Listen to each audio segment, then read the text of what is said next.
তাহলে বিশ্বনবীকে মৌলিকভাবে এই 5টি অপবাদ দিয়েছে। আমার কলেজা টুকরা সিলেটের ভাইরা, বিশ্বনবীর ব্যাপারে মিথ্যা অপবাদ মৌলিকভাবে দিয়েছে কয়টি? 5টি। বলেছে তুমি মিথ্যাবাদী, বলেছে তুমি গণক, তুমি কবি, তুমি পাগল, তুমি জাদুকর।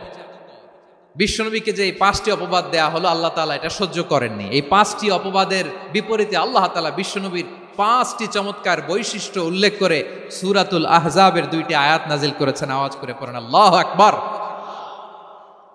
5টি চমৎকার বৈশিষ্ট্য সূরাতুল আহজাবের ভেতরে রব্বুল আলামিন উল্লেখ করে আমাদেরকে জানিয়ে দিচ্ছেন, ইয়া আইয়ুহান নাবিয়্যু ইন্না আরসালনাকা শাহিদান ওয়া মুবাশশিরান ওয়া নাযীরা ওয়া দাঈয়ান ইলাল্লাহি বিইذনিহি ওয়া সিরাজাম মুনীরা। পড়েন আল্লাহু আকবার।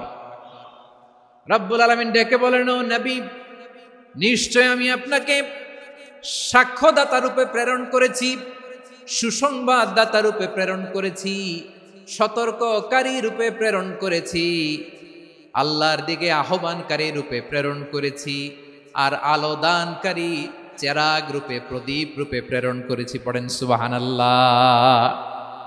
5টা বৈশিষ্ট্য। 1 নম্বরে আল্লাহ তাআলা বলেন, হে নবী, নিশ্চয় আমি আপনাকে সাক্ষ্যদাতা হিসেবে প্রেরণ করেছি। সাক্ষ্যদাতা, বিষ্ণু ইসা ইসলাম সাক্ষ্য দিবেন, এজন্য শাহিদ।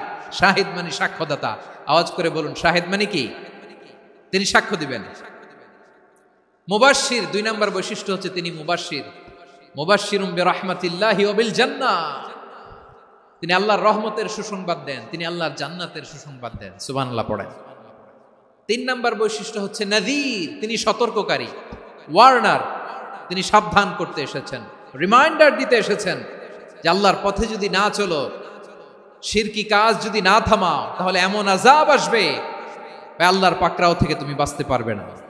তিনি নাযীর। বিষ্ণু ইসা ইসলামের 4 নম্বর বৈশিষ্ট্য হচ্ছে দাঈয়ান ইলাল্লাহ, তিনি আল্লাহর দিকে আহ্বানকারী। এই যে আমরা আমাদেরকে পরিচয় দেই যে আমরা দাঈ, বলি না? বলি যে উনি হচ্ছেন একজন দাঈ ইলাল্লাহ। বহু বচনে আমরা বলি আদ-দুআত ইলাল্লাহ।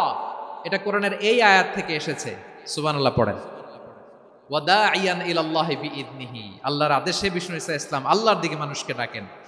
এবং বিষ্ণু ইসা ইসলামের 5 নম্বর বৈশিষ্ট্য হচ্ছে সিরাজাম মুনীরা, আলোদানকারী প্রদীপ, আলোকদীপ্ত প্রদীপ, যে আলো দিয়ে তিনি গোটা বিশ্বকে আলোকিত করেছেন। আওয়াজ করে পড়েন আল্লাহু আকবার।